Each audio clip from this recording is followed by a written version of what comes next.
we're going to explain how your body processes the food you eat in order to provide all your body cells with the energy they need. And also what happens when you have diabetes and this system doesn't work properly. When you eat food that contains carbohydrate, it's broken down in the stomach and digestive system into glucose, which is a type of sugar. We need glucose from food because that's what gives us energy. Carbohydrate containing foods are things like starchy foods, sugary foods, milk and some dairy products, and fruit. This glucose then moves into the bloodstream and the body detects that the blood glucose level is rising. In response to that, the pancreas, which is a little gland that sits just underneath the stomach, starts to release a hormone called insulin. And it's insulin that helps our body get the energy from the food we eat. The bloodstream then takes the glucose and the insulin to every cell in our body that needs it. To make this easier to understand, let's look at muscle cells. At the muscle cells, it's insulin that allows the glucose to get into the cells where it can be used for energy. It's a bit like insulin is a key unlocking the door to the cells so the glucose can get in. That way, the blood glucose level starts to drop. But the blood glucose level can be topped up at any point by the liver releasing extra glucose that it has stored. The blood glucose rises again, and again the pancreas produces more insulin to move with that glucose through the bloodstream to the muscle cells, open the doors and let the glucose in. The body functions best with the blood glucose at an optimum level. It doesn't like it if the blood glucose rises too high. Normally, there's a cycle within the body which balances out the glucose and the insulin level, and this is achieved by the food you eat, the pancreas and the liver. However, in some people, the system doesn't work properly and they develop diabetes. There are two main types of diabetes, type 1 and type 2.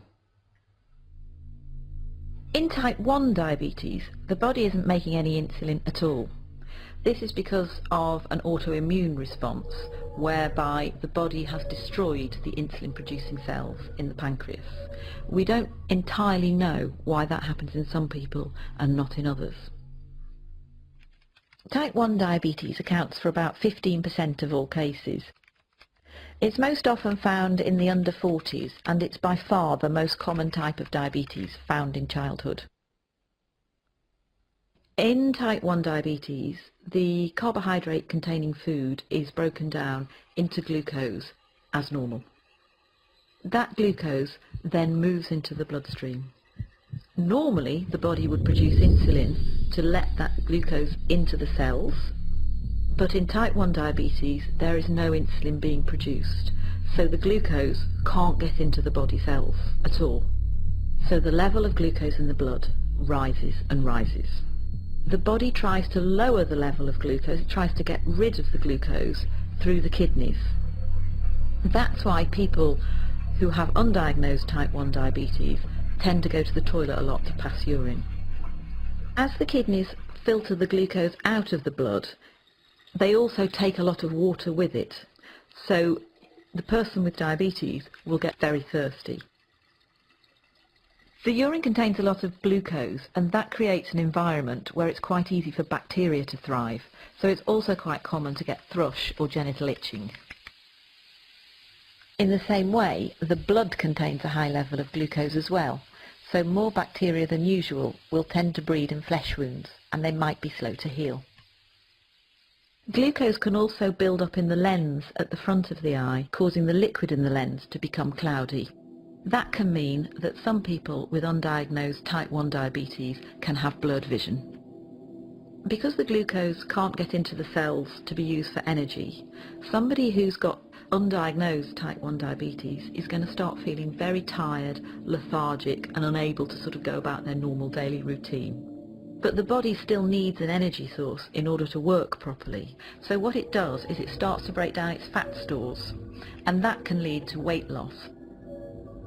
So the main symptoms of type 1 diabetes are going to the toilet a lot, thirst, thrush or genital itching, slow healing of wounds, blurred vision, tiredness and weight loss. These symptoms generally happen quite quickly, often over a few weeks, and can be reversed once the diabetes is treated with insulin. Type 2 diabetes accounts for about 85% of all cases in the population. It's most common in the over 40 age group in the white population and in the over 25 age group in the black or South Asian population. Type 2 diabetes is a little more complex because of slightly more processes at work. Either the body isn't producing quite enough insulin, or the insulin it is producing isn't working properly.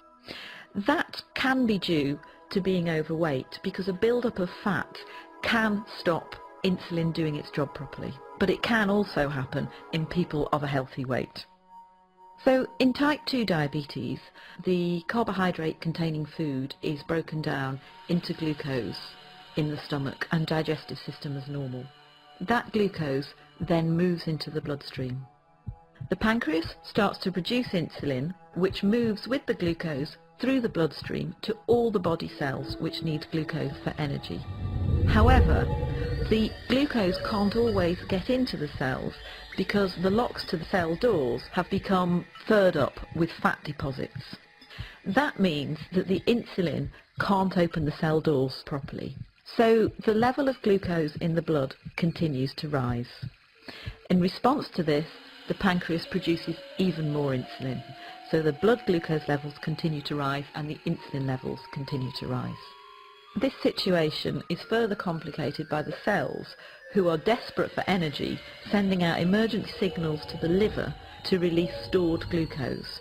The blood glucose level goes up and the pancreas produces more and more insulin until it can't cope anymore and eventually it wears out. As with type 1 diabetes, the symptoms of type 2 diabetes are going to the toilet a lot, thirst, thrush or genital itching, slow healing of wounds, blurred vision, tiredness and weight loss in some people. The symptoms for type 2 diabetes come along very slowly, and some people don't have any symptoms at all. So for that reason, people can live with type 2 diabetes for up to 10 years before they realise that they have it. Type 2 diabetes can be treated in a number of different ways. Initially, it may be sufficient to make changes to the food you're eating and to take extra physical activity or lose any weight that may be appropriate. But type 2 diabetes is a progressive condition and most people will need some form of medication to treat it.